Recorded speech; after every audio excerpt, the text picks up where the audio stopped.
نورې ژبې زده کول کلوی کمال دی، خپله ژبه هیرول بې کمالي ده. ژب ساتنه او ژب پوهنه خو تر دې حده اسلامي او جایز ده چې پیغمبر اسلام ته په ځانګړې توګه په قرآن کې الله د آیات په ژبه وایي چې ما ستاسو دین تاسو ته ستاسو په عربۍ ژبه کې ځکه راښکته کړو چې تاسو پرې پوهه شئ. خدای پاک ابراهیم او موسی ته هم په مورنۍ ژبه دین نازل کړی. د قرآن د رڼا نه موږ رڼا اخلو چې مورنۍ ژبه مقدسه د علم او پوهې ژبه ده.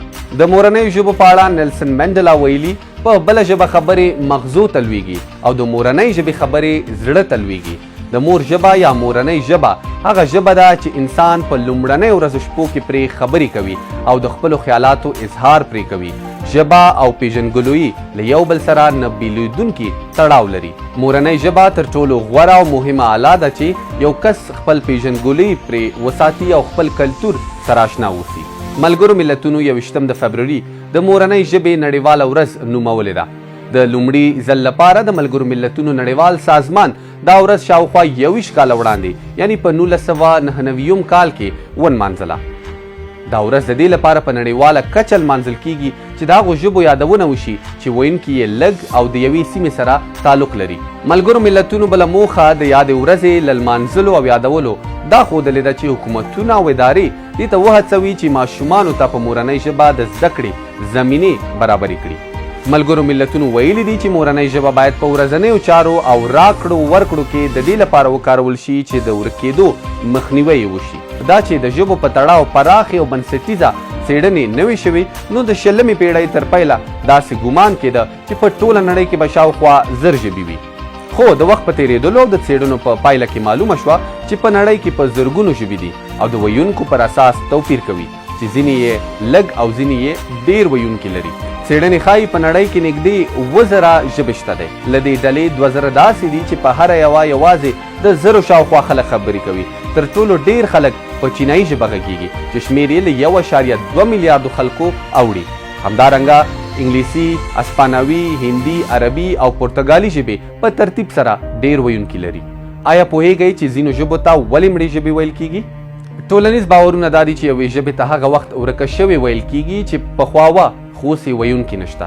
خو کله کله داسې هم کیږي چې یوه ژبه د خپل اصلي ویونکو له امله ورکیږي.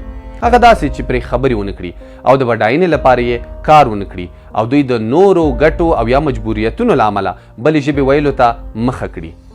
خو دا په چاپیریال او د خلکو په کړو وړو پورې هم تړاو لري چې څنګه له خپلې ژبې سره دوی برخورد کوي. د داسې ژبو بیلګې ډېرې دي چې د وخت په تېرېدو یا د اړتیا له مخې او یا هم د کارونې له مخې اوس مړې بلل کیږي، لکه پخوانی یوناني، لاتین، پخوانی مصري ژبه او سانسکریت. خو نړیوالې ادارې بیا د ژبو مړه کېدلو ته په بله سترګه ګوري. وایي هغه ژبه چې لږ هم کاریږي او یا څوک پرې پوهیږي مړې نه دي. خو ژبې څنګه را ژوندۍ کیږي او ژوندۍ ساتل کیږي؟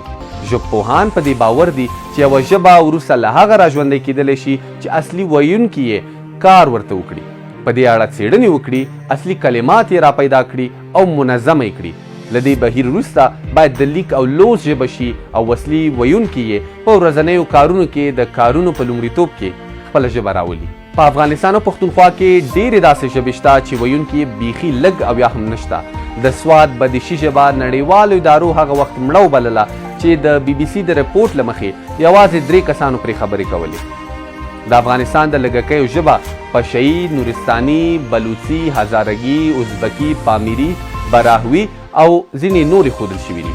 خو په دې خاوره ډېر ویونکي د پښتو او دري ژبې دي چې دواړه د هیواد رسمي ژبې بلل کیږي. خو په افغانستان کې کله کله داسې نیوکې هم اورېدل کیږي چې په ځینو بنسټونو او ادارو کې د مورنیو ژبو پر ځای د دویمې ژبې پر ویلو، لیکلو او یا هم لوستلو ټینګار شوی.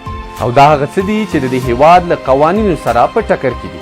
د بشري حقونو د نړیوالې اعلامیې له مخې چې د ماشومانو د حقونو په تړاو یې خپره کړې ده، ټول دولتونه یې مکلف بللي چې باید ماشومانو ته په مورنیو ژبو د زده کړو حق ورکړي.